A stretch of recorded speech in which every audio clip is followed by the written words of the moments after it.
nigga outside before sunrise. Old school ways, but I'm still a young guy. A real trooper, I be grinding on the front line. Hungry for the money, I'ma eat like it's lunchtime. Really out here, nigga, let's go band for band. Made a lot of transactions, I'm talking hand to hand. Based on the statistics, I never had a chance. Still I sketched a blueprint and I mapped the plan. First case crash, took me in for crack rock. 54th and Duwarty, that was the crack block. Stood solid, never folded like a laptop. Trying to get to school, getting banged on at the dash stop. Can you give me a pistol is what I asked Pops. Late nights walking through the ops on Ascot. Really repping for the team like a mascot. Doing stupid shit, I could've really got my ass shot. Second charge that I caught was a gun case. Got bail money, I ain't got a fundraise. Still remember being broke with a fun day. I overgrind cause debts can't go unpaid. So I'm serving like way to serve lunch trade. The 2 doors a Challenger, not a Mustang. Chop them down like a barber, it was one phase. Cameras everywhere, we gon' flush it if they come raid, nigga. What's going on, YouTube? It's your boy Young Woo back with another On The Block reaction here on The Block News. Make sure y'all hit that like, hit that subscribe button, hit the notification bell. Not later, but right now. Also, go ahead and hit that hype button. Let's push this shit to the algorithm and put it in their faces. Listen, man. Today, we back with another respectable rants, a.k.a. reliable rants video, because you know you could trust his information.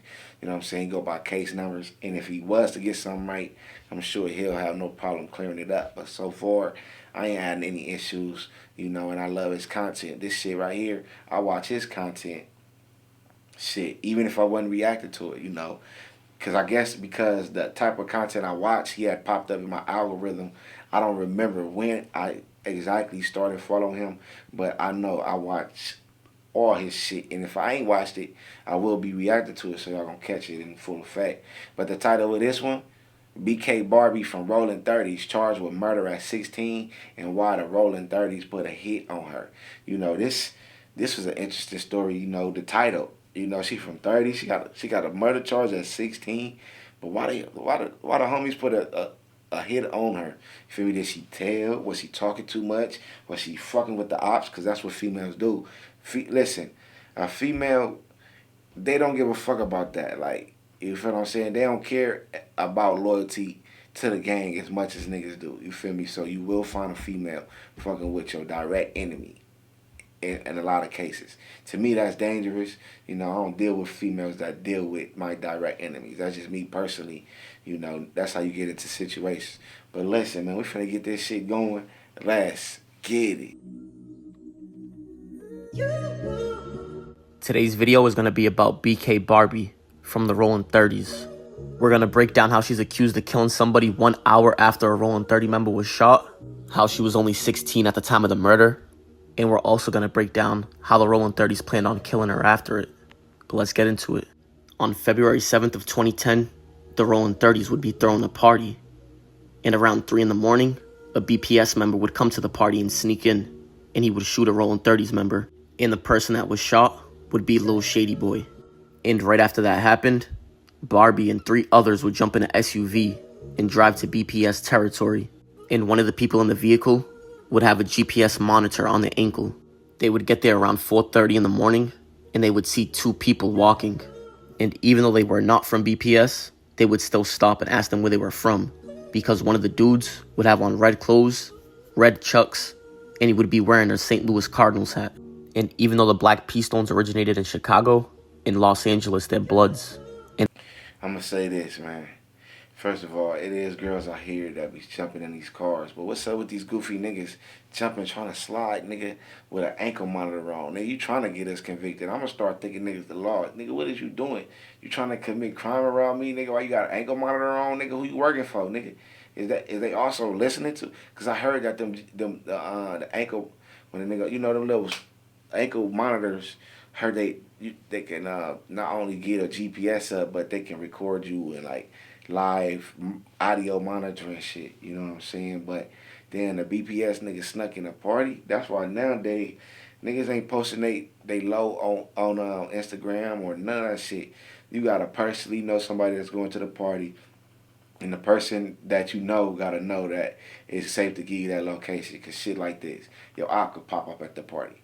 You feel what I'm saying? I've been in situations where shit, we in the ops, and it's ops in the party. We gotta make sure, nigga, we play this motherfucker cool. We still turning up. We still having fun in this motherfucker, but it's just dangerous, like living life on the edge. It's stupid looking back on it. Like, nigga, why is you going to a party in the ops and you know the ops there? Like, nigga, you want to be friends with these niggas or something? Because they not playing when they catch you, nigga. They ain't going to be friendly when they catch you.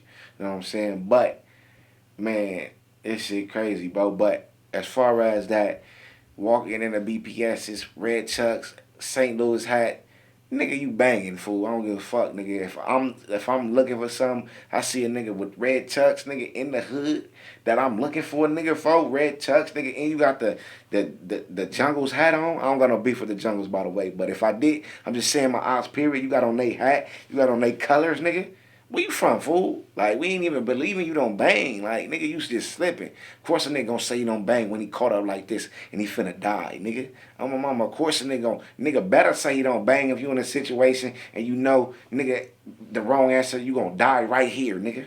If you care about your life, nigga, of course you gonna say you don't bang. But if a nigga tripping, a nigga already feeling like you wearing these colors and this attire of the affiliated hood you walking in. Nigga using affiliate, whatever. We don't give a fuck about that, nigga. We caught us one, nigga. And my mama, kids, stay out the streets. This shit ain't what you think. And my mama, I couldn't wait. Nigga, I couldn't wait to get older, nigga, and wear red. Nigga, on my mama, nigga, to represent the color. Because for a long time, nigga, I wasn't even really allowed to wear red, nigga, because, you know, gangbang attire. You know what I'm saying? So, but listen, we finna get this shit back going. Let's get it. And main logo would be the St. Louis Cardinals hat. And as you can see, BPS and the Rollin 30 share a border, and it would be main enemies. But the shooting would happen in that white circle, which would be in between the Rollin 20 Bloods and BPS Biddy Stones. And their main logo would be the St. Louis Cardinals hat.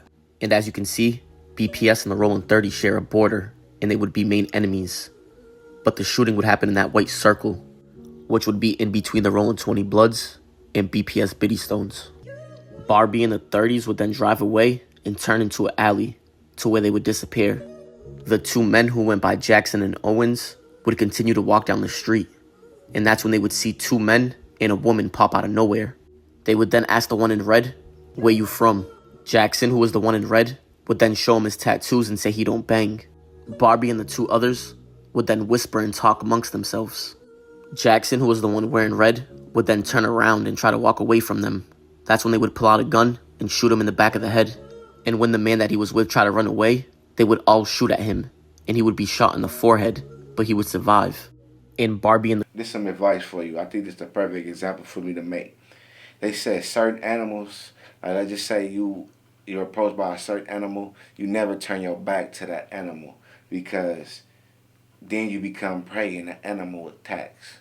You know what I'm saying? You never turn your back, you know, and walk away when a nigga banging on. First of all, niggas 3 in the morning, 4 in the morning, the motherfucker banging on me. Nigga, once they leave and pull off, turn down the block, I'm out of there.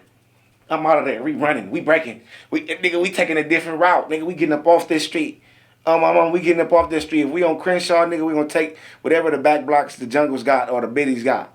You feel me? Nigga, we going behind these houses or something, nigga, we going to hide, nigga, and we looking out, nigga, we gonna post somewhere in the cut where we can't be seen and they don't know where we at. We not gonna keep walking the same route and then see the same people approach and they bang on us again. First y'all was in the car banging on us. I said I didn't bang, now y'all on feet. Oh shit. If I turn my back to you, it's to run. I'm not turning my back to you to walk away. As you see, the nigga that turned his back, walked away, you became prey. The animal attacked you because you became prey. Your homie just got off. He got shot, whatever, but he got away. He ran and got away. Don't turn your back to the opponent, period, my nigga. On the real, if anything, if your opponents outnumber you, have your back to the wall. Nigga, it's easier. Take your punches, nigga. Throw your blows like this. Nigga, take your blows, throw your punches like this. But turning your back and allowing yourself to be vulnerable in a situation like that to where you getting shot in the back of the head, like, rest in peace to bro that lost his life, though. You know, but, this is just part of the game. Like, I'm trying to give y'all some game while we listen to these stories. Like, me Nigga bang on me. Listen, nigga bang on me at 3 or 4 in the morning. Oh shit. All right. Boom, they left. Them niggas might come back. I'm out of there. I'm out of there. I'm out of there. This the run of my life. I'm out of there. I'm trying to hide. This the hood, so I know what house I can go to. The homie, mama stay right here. I'm finna go to her house real quick. Finna holler at the homie like, bro, I need to stay here for a minute. Nigga, somebody just banged on me. On my mama, whatever you gotta do to survive, but never turn your back, nigga. No, never take this shit as a game. This shit is not a joke. Feel me? But listen, we finna get this shit back going, man. Let's get it. A group of Rollin 30s would shoot at least 18 times at the pair. And the man who passed away, his name would be Darnell Jackson, and he was 22 years old at the time.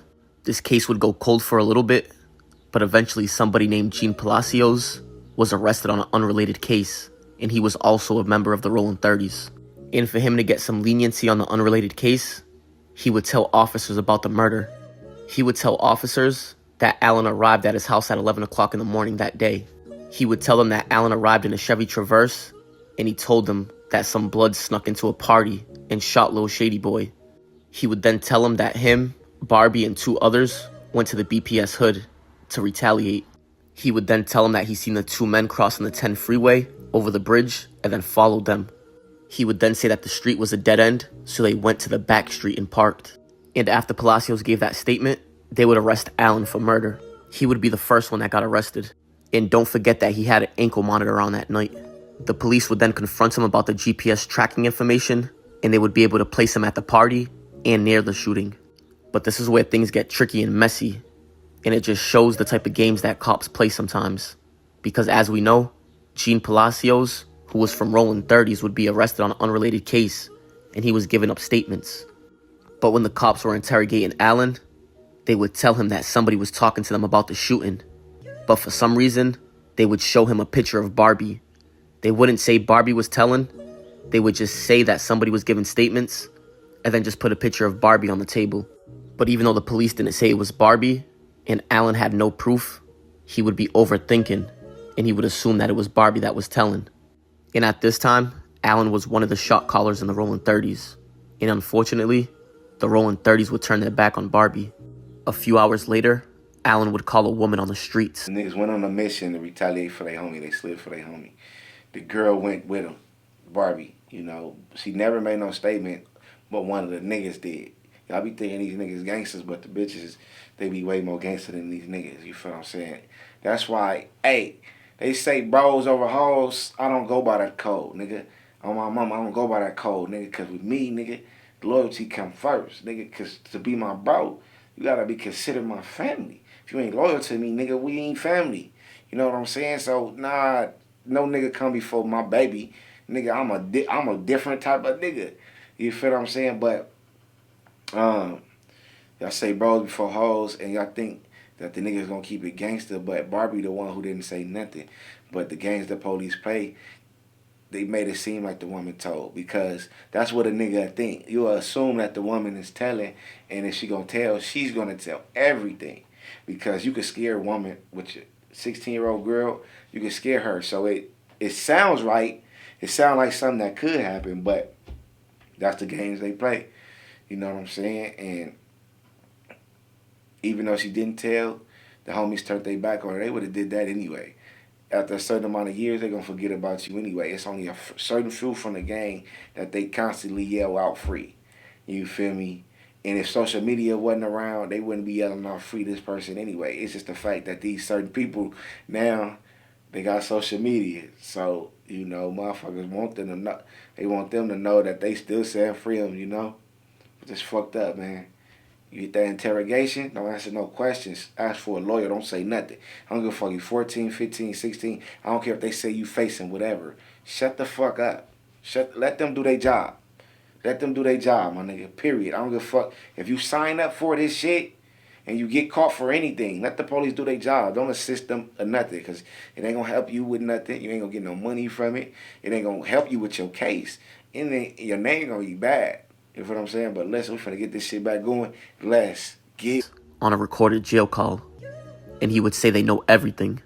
He would then tell the woman to tell Maxwell to do what he does to Barbie. But after a few days, Alan and Maxwell would speak to each other on the phone, and the call was being recorded. And during that phone call, Maxwell would ask Alan if he can do what he does to Barbie, pretty much trying to confirm that the information that the lady gave him was true, that Alan wanted him to do it. And Alan would respond, "All day, it's on my lead." Maxwell responded and said, "Say no more." Alan would then respond to him and say, "It's on your hands. Do what you do." A gang expert would say that Alan, who was an older, well-respected member, was authorizing Maxwell to kill Barbie. But don't forget that Barbie was 16 at this time, and her co-defendants were all 24. But a few weeks after the first arrest, another co-defendant named Burton would be driving around with Palacios, who was the informant, and he would drive by the scene, and he would tell Palacios, "This is where we killed them bloods." And around that time, Barbie was bragging about the retaliatory shooting to somebody named Laronisha, and she would tell the police about it. And for the last co-defendant, whose last name was Maxwell, this would be the one that was looking for Barbie. He would be arrested because he told somebody named Trayvon Francis that he just shot somebody in the head, and Trayvon Francis would tell the police. But a year after the murder, You gotta watch who you talking to. Listen, once the crime is committed, there shall be no admission. You feel me? We not talking about it no more. You know what I'm saying? Niggas 24. What y'all got a girl that's 16 on the mission with y'all for anyway, nigga? And my mama, like, I told you in the hood, a lot of niggas that's grown, they be fucking with little girls. Why is it a little girl that's 16 in the car with niggas that's 24 going on a mission? Going on a mission. That's because the nigga that's telling her to go, they already know they gonna snitch. But they know when they do snitch, they need somebody to throw it on, and they threw it on Barbie. She's the most likely to tell because she's the youngest and she a girl. Why even take her? That's because the plan was always to tell. Niggas talking, bragging about murders to him, bragging about murders to them, going past the scenes of the crime. Nigga gotta tell somebody. Y'all telling people that y'all kill people. That don't make people smile. Oh, you killed him? Oh, okay, that's a good thing. Like, listen, once you a killer, that's one of the scariest things a motherfucker could be, is a killer. A motherfucker know you are willing to kill. The motherfucker like, oh, no, I got to get away from this motherfucker. I'm just saying, like, it's just the facts. Killers are the most feared. The serial killer, these scary movies, it's all about killers. Motherfuckers scared when they know you kill somebody. If you a female and you killed the nigga you used to be in a relationship with, and you come across past a nigga like me and you say you killed your nigga, I'm like, let me get the fuck away from this bitch. Hell, she killed her nigga. Oh shit, I don't want to get on her backside. I'm just saying. You feel me? But listen, man, finna get this shit back going. Let's get it. they would finally all be arrested, with Barbie being arrested on February 23rd of 2011. She was 17 at the time of her arrest, and they would all be hit with 1 count of murder and 1 count of attempt. They would all sit in the county for the next 4 years, and then trial would start in 2015.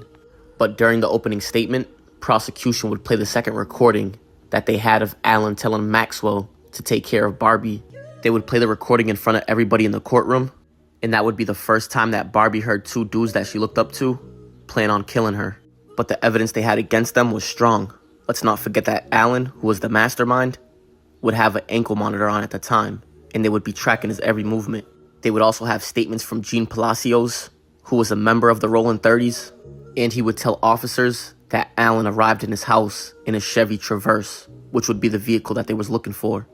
He would also say that they gave him statements, like they went to the BPS hood, and they went to go retaliate. He would also tell officers that all 4 of them told him that they caught some bloods. He would also tell them that they showed him where they killed the bloods. And he would tell officers that Burton told him that they shot 1 person and the other got away. And don't forget they have recorded calls of Alan putting hits on Barbie.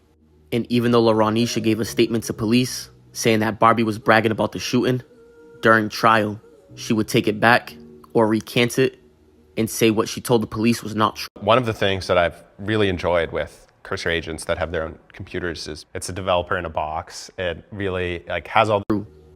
And the same thing would happen to Trayvon Francis. He would take this. Once you tell on somebody, like once you make a statement, once it's recorded, once it's documented, you can't recant it. You can't say, oh, I was under the influence.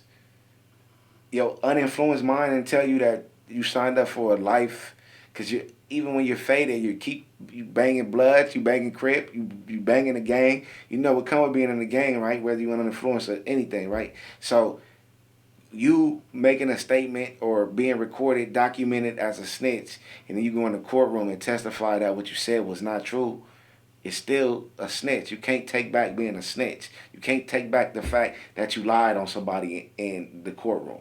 You feel me? That could lead to a motherfucker who's innocent being convicted and charged for a crime that they didn't do. You got to be careful how you move out here. It's best to not say nothing. Speak to the lawyer.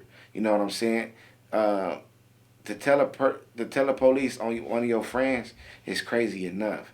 But to come in a courtroom and say, no, you didn't say that, you might as well not even went to court. You might as well not be, you might as well just went on a run and not went to court. Like, your name is bad already, my nigga. I'm my mama. But we're finna get this shit back going. But the problem is these hoods be so close to each other that somebody's gonna snitch if you kill somebody from that side or this side, because somebody from this side got ties with somebody from that side.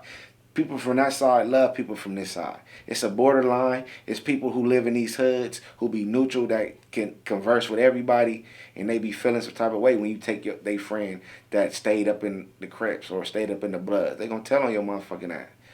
But listen, we finna get this shit back going, man. Let's get it. Stand and say he lied to police after telling them that Maxwell told him he shot somebody in the head, and Barbie described what Jackson was wearing. And Barbie's argument to that statement would be she was 16 years old at that time, and that her young age undermined any evidence that she was bragging about her involvement.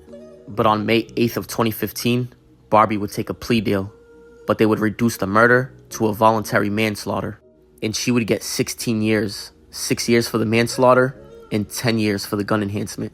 And on that same day, Brandon Maxwell, who was the one that was looking for Barbie, would take a plea deal also, and they would reduce the murder to a voluntary manslaughter, and he would get 11 years, which would be the least out of everybody. And don't forget, he was one of the shooters, and he planned on killing Barbie. But 3 months later, on August 28th of 2015, Allen, who was the mastermind behind everything, would be found guilty, and he would be convicted by a jury. He was the only one that didn't take a plea deal. And even though they knew Allen was not the shooter, they knew that he drove them there. And even though he didn't step out the vehicle, he would get 40 years to life for the murder. As you can see, 25 years to life, but then underneath it says 40 because they would throw the enhancements. And then on the attempt, he would get 15 years to life on that. So a total of 55 years to life. And then 2 years after that, in 2017, the last co-defendant would take the same plea deal as the first two, which would be a voluntary manslaughter. And he would get 21 years in jail for that, 11 years for the manslaughter, and 10 years for the enhancement. But that's the story of BK Barbie from the Rollin 30s. It all ends with jail or death. It started with a party in the 30s. You feel me? BPS shot one of their homies inside the party or killed, I don't know. But then they went back and slid and they took a life. It started with a party though, and it ended with jail and death. Somebody died. It could have been an innocent person that was affiliated. You feel what I'm saying? Could have been an actual BPS. Could have been a blood. He lost his life. Rollin 30s. He probably lost his life. Now they lose their life to the system. The driver and mastermind got the most time. Everybody else got a lower time. The girl got 16 years. I think he said somebody got 11 years. And he was the one that planned to kill her. And I think he was one of the shooters. You know, so, man, this shit all in the same. Jail or death, or you're going to be paralyzed or blind. You feel me? Or you're going to be brain dead. I'm going to just keep it factual, actual with y'all. Kids stay out the streets, it ain't what you think. That nigga beside you, you think that's your homie? That girl beside you, you think that's your homegirl? Nah, man, that might be an undercover agent that's trying to get you to crash out and trick you off the streets. When they tell on your ass and they walking these streets free and you doing your time to think about it, you're going to listen like, damn, I should have listened. You're going to think about it like, damn, I should have listened to Young Woo. He's speaking on this shit. You feel me? But listen, man, let me know what y'all think in the comments. Hit that like, hit that subscribe button, hit that notification bell. Not later, but right now, my name is Young Woo, the Seeds on the Block News. I be on the block like when crack first hit. If I'm feeling iffy, then my gat gon' spit. I am not a rapper, I don't cap about shit. Dope boy, state of mind, I'm a trap till I'm rich. I be outside like when crack first hit. If I'm feeling iffy, then my gat gon' spit. I am not a rapper, I don't cap about shit. Dope boy, state of mind, I'm a trap till I'm rich. First nigga outside before sunrise. Old school ways, but I'm still a young guy. A real trooper, I be grinding on the front line. Hungry for the money, I'ma eat like it's lunchtime. Really out here, nigga, let's go band for band. Made a lot of transactions, I'm talking hand to hand. Based on the statistics, I never had a chance. Still I sketched a blueprint and I mapped the plan. First case crash, took me in for crack rock. 54th and Duwarty, that was the crack block. Stood solid, never folded like a laptop. Trying to get to school, getting banged on at the dash stop. Can you give me a pistol is what I asked Pops. Late nights walking through the ops on Ascot. Really repping for the team like a mascot. Doing stupid shit, I could've really got my ass shot. Second charge that I caught was a gun case. Got bail money, I ain't got a fundraise. Still remember being broke with a fun day. Overgrind cause debts can't go unpaid. So I'm serving like way to serve lunch trade. The 2 doors a Challenger, not a Mustang. Chop them down like a barber, it was one phase. Cameras everywhere, we gon' flush it if they come raid, nigga. I be on the block like when crack first hit. If I'm feeling iffy, then my gat gon' spit. I am not a rapper, I don't cap about shit. Dope boy, state of mind, I'm a trap till I'm rich. I be outside like when crack first hit. If I'm feeling iffy, then my gat gon' spit. I am not a rapper, I don't cap about shit. Dope boy, state of mind, I'm a trap till I'm